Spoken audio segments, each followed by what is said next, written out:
be in the description as well. So glad to have you here, guys. I'm back filming today's video. We're talking about I was basically looking at ChatGPT for ideas, and ChatGPT says the most bizarre coincidences in history. So I've just looked up that.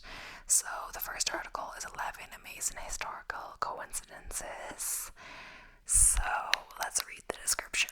So from William Shakespeare's supposed connection to the King James's Bible, to Violet Jessop's accidental habit of voyaging on sinking ships. Here are uncanny coincidences from history, adapted from an episode of the List Show on YouTube. So let's see. The first is a German ship disguised as a British ocean liner ran into a real British ocean liner. When World War I broke out, navies on both sides of the conflict commandeered privately owned transatlantic liners. Germany, for example, took over the Cap Trafalgar and painted it red and black to mimic British merchant ships like the HMS Carmania. The idea was to have a bit of deception that might let the ship avoid unwanted attention or even give the converted vessel a leg up in battle. Then, on September 14th, 1914, the fake Carmania faced off against the actual Carmania. By this point, the British ship had been painted grey, so the ships weren't mirror images of each other, but you have to assume the subterfuge wasn't particularly effective. A fierce battle, the first ever between ocean liners, ensued and ended with the Cap Trafalgar sinking in a victory for British forces. Incidentally, some sources say the Carmania was disguised as the Cap Trafalgar at the time of the battle, but that's not true. So, Violet Jessop survived 3 nautical disasters. So depending on how you see things, Violet Jessop may be one of the luckiest people in history or one of the unluckiest. Yes, so lucky to have survived them, but unlucky to have been in them in the first place. She worked as a ship stewardess and was aboard the Olympic in 1911 when it collided with HMS Hawke. The Olympic sustained damage but didn't sink, and Jessop lived to tell the tale. Then in April 1912, she was on board the Titanic. You know how that went, but Jessop did escape aboard a lifeboat. At this point, most people will probably have sought out a land-based line of work, but not Jessop. She soon took a job working as a nurse aboard the Titanic's sister ship, which had been turned into a hospital ship in World War I. The Titanic suffered an explosion, probably from an underwater mine, and sank in less than an hour. According to Jessop's memoirs, she made it to a lifeboat, but when it got into the water, everyone but her ditched it because it couldn't get loose of Britannica's propellers. Jessop, who had improbably never learned to swim, finally followed suit and jumped off the lifeboat and was evidently saved by her life jacket. She lived to the age of 84. Yeah, I mean, that is a great, I guess, coincidence or whatever that she was involved in so many. But I guess as well, like, it's not as much so as like just a regular person. If they were just like, I don't know, going on holidays or just happened to be aboard the Titanic, if she worked, that was her line of work, you're more likely to be involved in crashes. If you're like on boats all the time, like if she's usually on loads of ships and these just happen to be the one to crash, like if you are a hostess who flies all the time for work, you know, I feel like you're more likely to be in an accident than just a regular person who flies once or twice a year, you know. But still possible. So Tsutomu Yamaguchi was in the blast zone for 2 A-bombs. I feel like I've talked about something like this before, I'm not sure, but we'll just talk about it. So Tsutomu Yamaguchi had a similar habit of surviving extremely unfortunate unfortunate circumstances. He was working in Hiroshima the day the United States dropped the first atomic bomb on Japan. Yamaguchi was thrown into the air by the impact, but survived the blast and went back to Nagasaki. And sorry if there's any background noise. There was a tractor passing. Sometimes the farmer who has the cows in the field next door has the tractor. Sometimes he just burns his van. I don't really know what the decision-making factor is, but yeah. There he ended up in the blast zone of the second A-bomb in the most improbable way. As Sam Keane tells the story in his book, The Violinist's Thumb, Yamaguchi was telling his boss about the devastation in Hiroshima. His boss countered, "How could one bomb destroy a whole city?" At that moment, a white light swelled inside the room.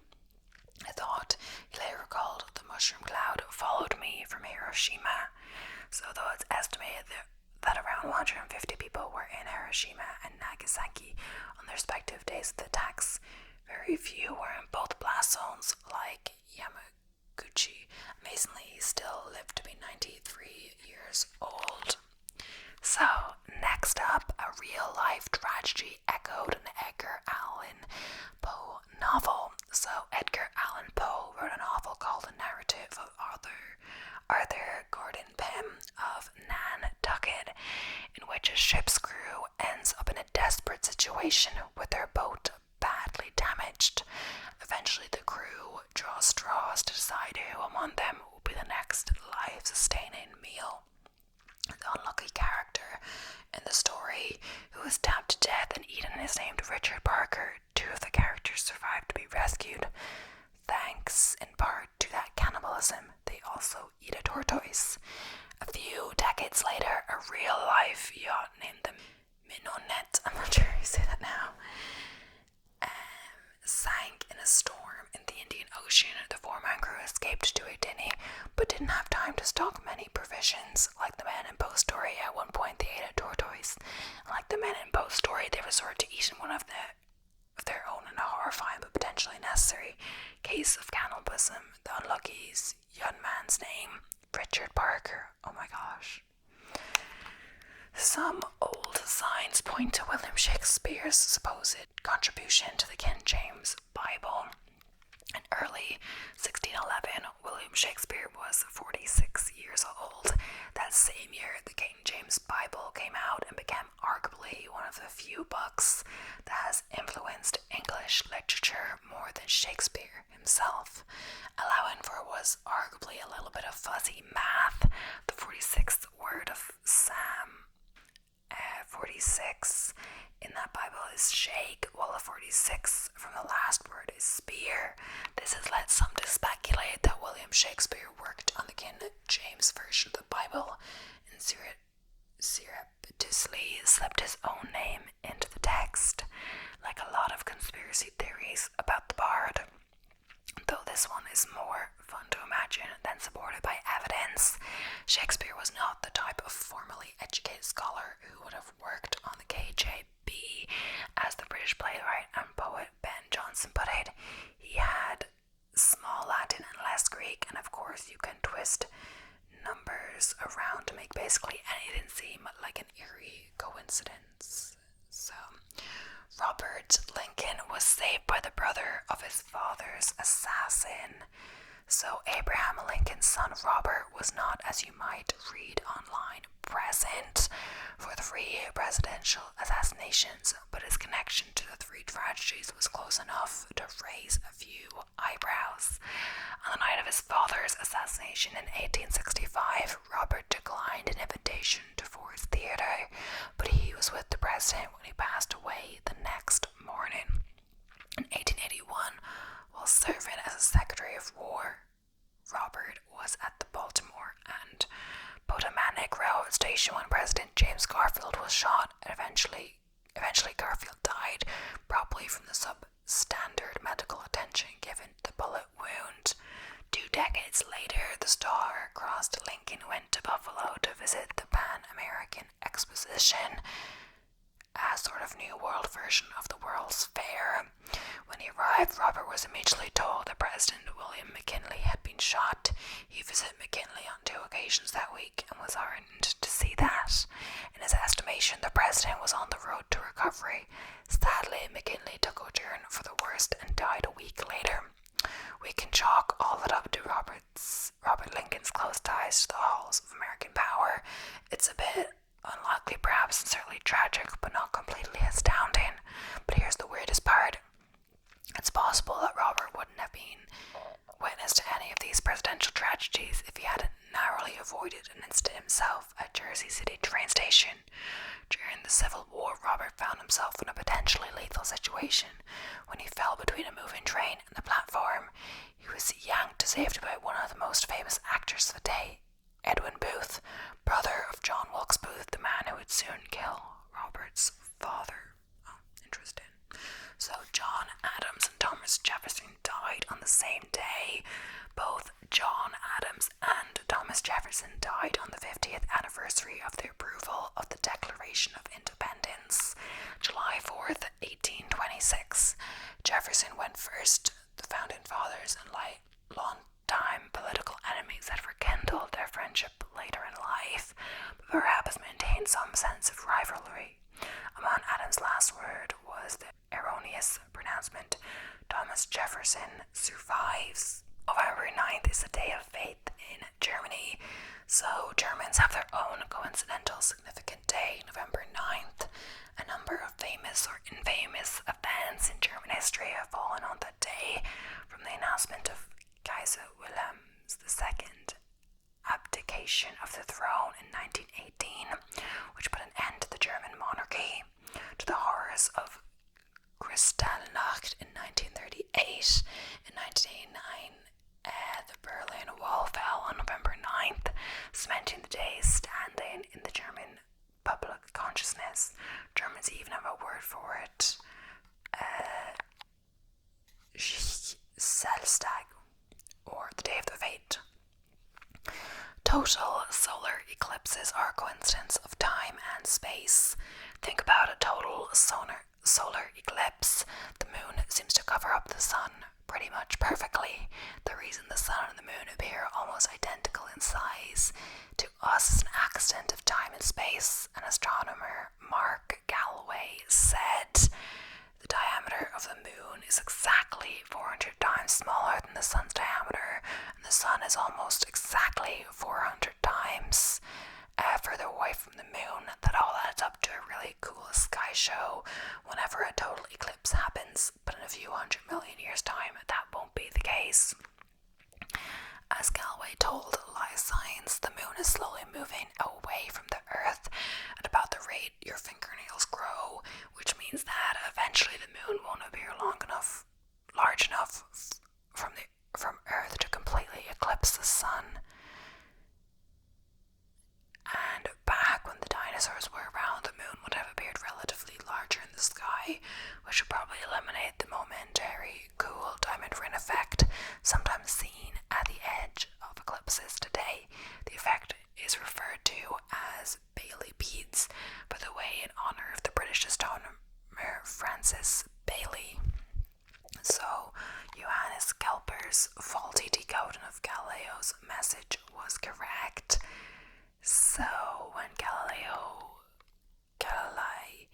observed the rings of Saturn in his telescope, he wasn't sure exactly what to make of them.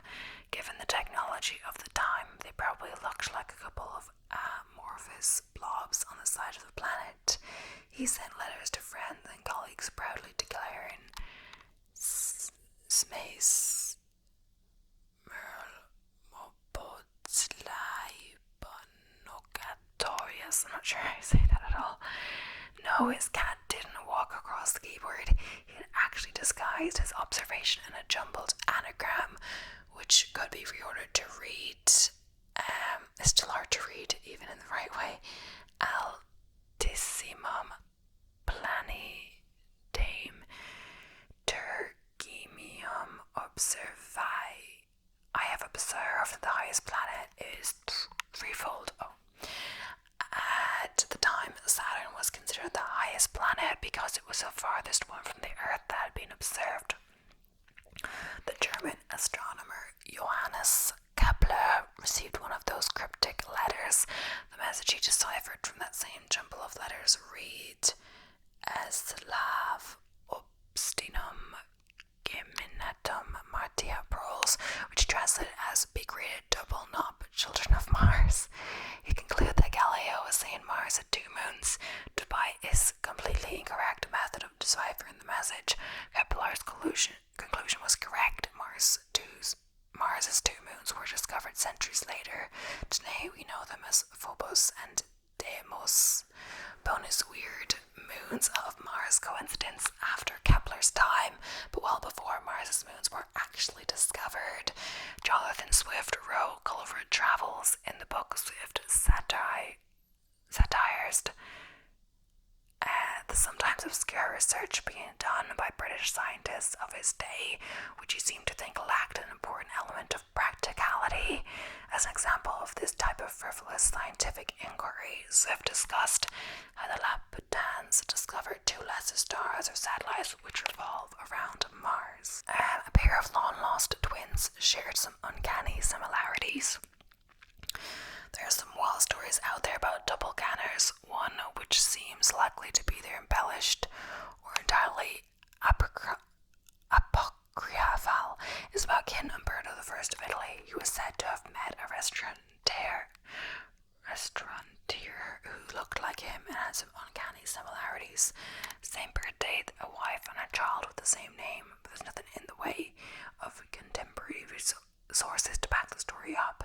But strange synchronicities between long separated twins is a real phenomenon, as one particular pair of Jims demonstrated. Oh yeah, I saw that in a different article.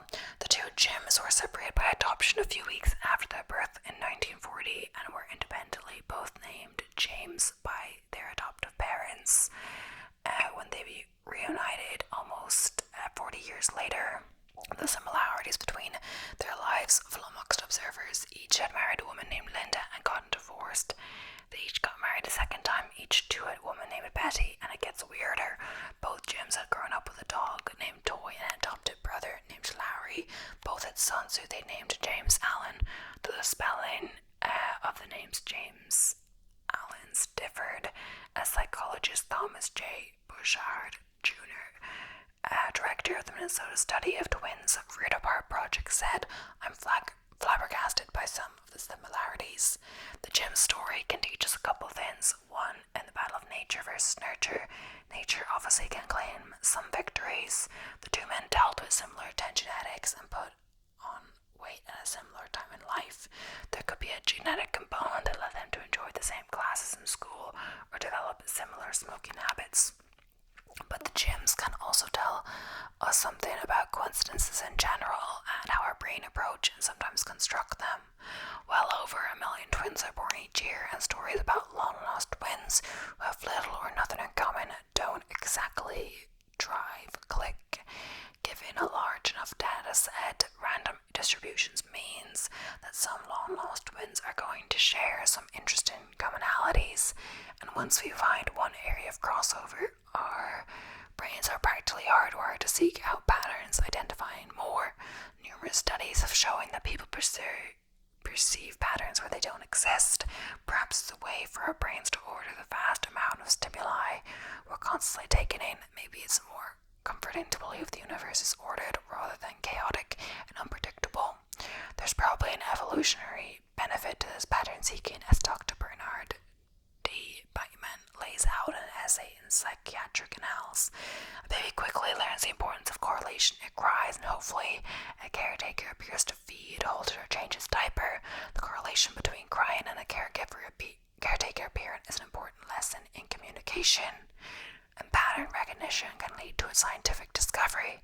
During the cholera outbreak of 1854, Dr. John Snow first detected a correlation. Deaths occurred near a certain water pump before he could understand the causality of a disease spreading through bacteria in the water supply. So sure, maybe the 2 Jims had another set of kids who didn't share the same first name. Maybe there are 2 other long-lost Jim twins out there right now who married women with different names. Maybe one married a man or vowed celibacy. The takeaway isn't that our DNA is destiny or that some unseen hand is guiding our actions. Confirmation bias is real, but coincidences are fun. In a certain way, they might mean nothing, but the fact that we persist in identifying them and finding them noteworthy means something. I saw an interesting, but on the topic of twins, I saw an interesting TikTok the other day. Somehow I happened upon the actress who plays Suhak in the middle. Let me see her name.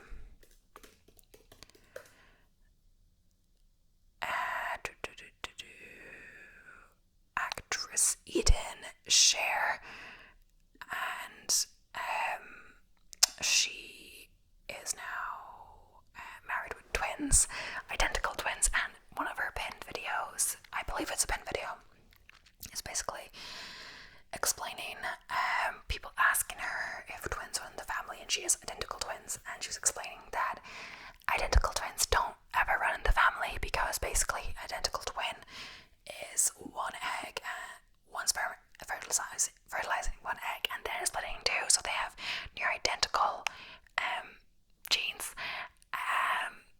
Don't quote me on the science. So it's just one egg splitting in two. That's never genetic. It just happened to split in two. But fraternal twins is when the tendency, I guess, to have maybe something more genetically more inclined to release two eggs at the same time instead of just one egg. So yeah. So apparently identical twins are never genetic, but fraternal twins are. People in the comments are saying that really annoys me when they're an identical twin or they have identical twins or whatever, and they're asking if twins runs in the family, which is never the case. But someone commented still that like there's still like a lot of sets of identical twins in the family that they have, etc. So they're like, you know, it's still like maybe a coincidence or whatever. So bizarre coincidences throughout history is the next article. So there are a lot of fake coincidences out there, but have no fear, these eerie stories are absolutely true. So the first one is one we did before, the guy surviving 2 bombs. Oh yeah, this is the second guy named Jim. Okay. Well, I mean, for like naming their kid the same name like they're naming them after themselves, kind of, aren't they? But in this article it does say they're both named Jim, but the other one said James. Maybe they were just confusing the son name. I don't know. I'm like wondering if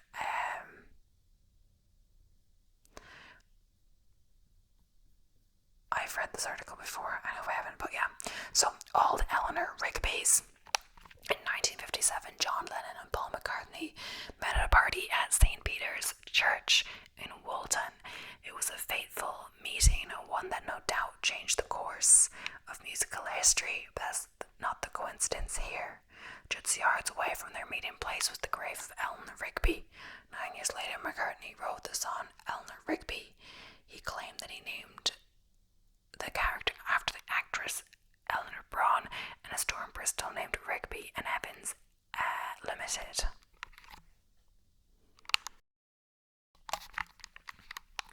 He later admitted that the grave may have played a subliminal part in his son's namesake. Writes the BBC, regardless, the deed to Miss Rigby's grave was auctioned off but failed to sell. Poor thing, nobody went to her funeral either. But I'm like, what I don't get is that, like, how do they know? Oh, yards away. I guess they maybe saw the grave. I was wondering how they know about the grave. So, Stephen Hawking's death. Stephen Hawking himself would tell you time is relative. That doesn't quite explain why his death occurred on what many considered a fairly significant day. Einstein's 139th birthday, Galileo's 300th death day, and Pi Day, March 14th, when the date reads 314. Yeah, I guess, but like, that's the American way, of course. That confuses me. I feel like it should not be that way around. Yeah, I think like it's not so confusing when it's something that's not possible, like 314. I know that's like the 14th of March, because there's not a 14th month. But when it's something that's like 9/11, for us, then reading that out, that would be the 9th of November, not the 11th of September, because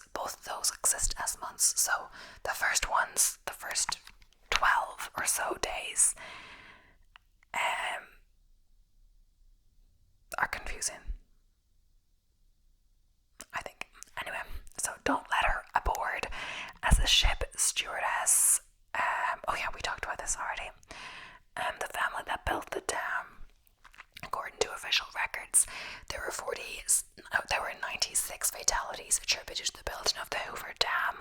One of the first fatalities was John Gregory Tierney, who drowned during a flash flood in the violent Colorado River on December 20th, 1921.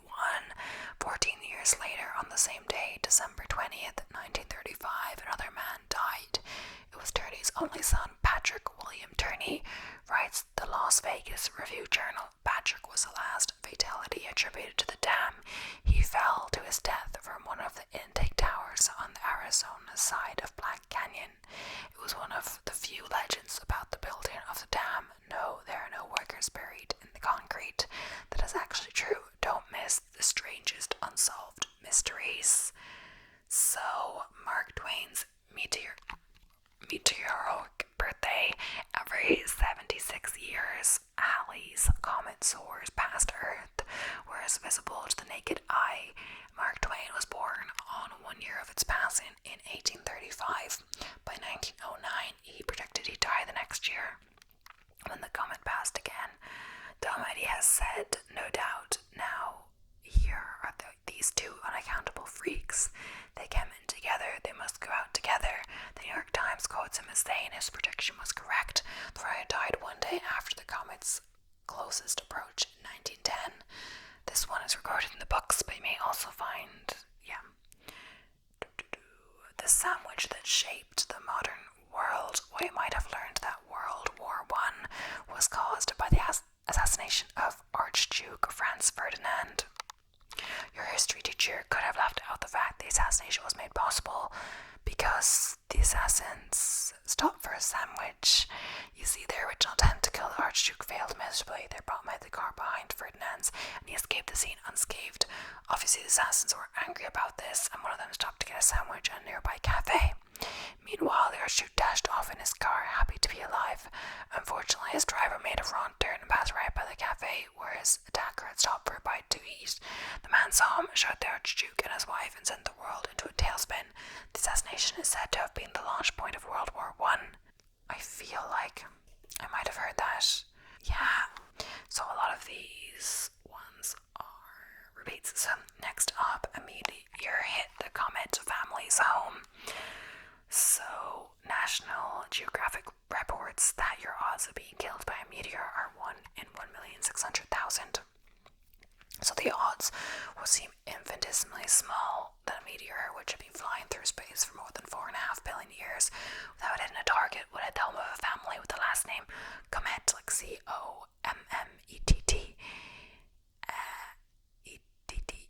According to Time, in a bizarre case of cosmic synchronicity. That is exactly what happened to one family in France. Thankfully, no one was hurt. The Comets are now the proud owners of their own extremely rare extraterrestrial rock. So, Anthony Hopkins happened upon a signed copy of the book he was searching for in a train station. In the early 1970s, Anthony Hopkins was slated to play Kostya in a film adaptation of The Girl from Petrovac. To prepare for the role, he set out to read the book, but was unable to find a copy in any bookstore despite a rigorous search. Then, as internet legend has it, while sitting in a London tube station, he noticed a copy of that very book that someone had left behind. When he opened it, he found the book had also been signed by its author, George Pfeiffer. Okay, so an engaged couple discovered that the parents almost married one another. As told in an episode of NPR's This American Life titled No Coincidence, No Story, Stephen and Helen Lee had just gotten engaged when they made a shocking family discovery while looking through family photos during their engagement party. In New York, they realized the bride's mother and groom's late father had nearly gotten married in Korea in the 1960s. But moved on to other relationships because their parents disapproved. By incredibly narrow odds, the two loves of Lee's life, from two different sides of the world, no less, now share grandchildren decades later. I don't know what makes me think of like Gossip Girl, because I click on, do you know what I find like YouTube quite annoying, obviously. annoying because you know when you click on one thing you keep getting recommended and then like you don't want to watch more but you keep getting distracted. So I'm like intrigued by random Gossip Girl clips. I watched Gossip Girl like ages ago now, like in secondary school. Like it wasn't when it came out, but like how long did Gossip Girl run? Was it to 2012? And then there was a reboot which I watched some of, but yeah, it was to 2012. So I started watching it sometime in school or something, but after 2012 I believe. But because Serena and Dan, their parents used to date and they figured that out and they're like okay, but then they actually like got married and like, I believe they were at least dating at the same time. They broke up and stuff, but then their marriage broke up, and then in the end Serena and Dan are getting married in the flash forward. So yeah. I mean they also like share a sibling, which I don't know, I don't think I could do it, but like it's not like they're actually related. They just, Lily and Rufus had a son, but it's not directly related. It's related to each of them individually, but yeah.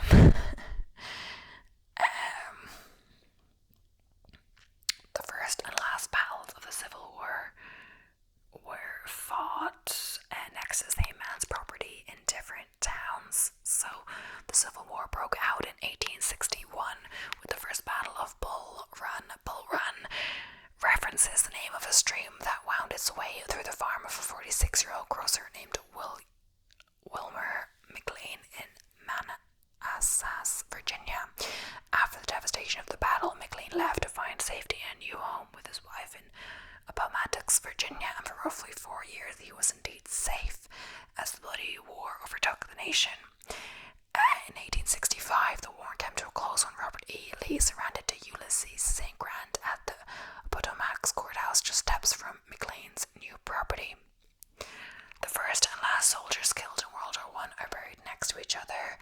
By the time World War I came to an end, it had claimed an estimated 1 million British lives, yet somehow without any planning, the first recorded English casualty of the war, 17-year-old John Parr, and the last recorded casualty, 13-year-old George Edwin Ellison, reportedly have graves that face one another just 15 feet apart in the Saint Symphorian Military Cemetery. One man missed 2 Malaysian air flights that crashed. I feel like we might have talked about this, but in 2014 there were 2 tragic plane crashes involving Malaysian air flights. The first was shot down over Ukraine, and the second disappeared without a trace somewhere over the Indian Ocean in the greatest aviation mystery of all time. Beyond the fact that both these incidents involved the same airline in such a short time span, there was another striking coincidence. Dutch cyclist Martin de Jong was scheduled to take both flights, but cheated death by bumping his ticket at the 11th hour when cheaper options became available. How do you bump it? Like, when you have already bought the other ticket, so you've already paid the price? I don't know. Father and son were the first and last casualties during the construction of the Hoover Dam, 14 years apart. According to United States Bureau of Reclamation, out of the estimated 21,000 people that worked on the building of the Hoover Dam, there were 96 deaths on the job site. Among the first was J.C. Turney, who drowned along with his colleague on December 20th, 1922, while conducting a geological survey prior to construction. 14 years later, on the exact anniversary of Turney's death, the final death of the project was recorded. It was his son, Patrick Turney, who, according to the Las Vegas Review-Journal, fell from an electrical tower.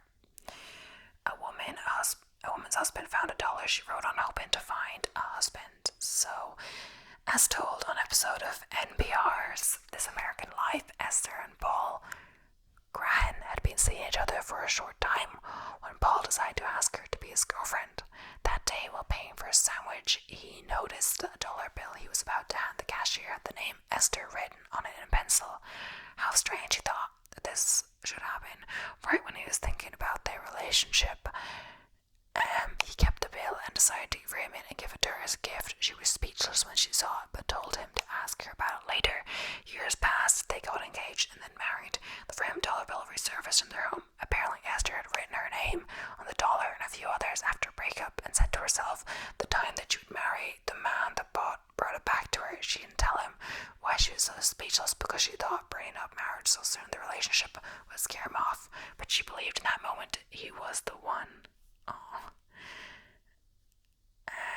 So 10-year-old Laura Buxton released a balloon, and another 10-year-old Laura Buxton found it. In a story told on the WYNC podcast Radiolab 2001, a 10-year-old girl named Laura Buxton stood in her front yard with a red balloon. On the side of the balloon, she had written the words, "Please return to Laura Buxton," along with her address. She then released it into a strong wind. The balloon had travelled roughly 140 miles south before descending and finally landed in the yard of another 10-year-old girl, the second girl's name, also Laura Buxton. After getting in touch and explaining the coincidence, the girls decided to meet and discovered a whole range of uncanny similarities. Not only did they look and dress alike, but both girls had 3-year-old chocolate labs, a grey rabbit and a guinea pig, and both had brought their guinea pigs to the meeting unplanned. But yeah, that is the end for today's video. I hope you enjoyed. Please don't forget to subscribe if you haven't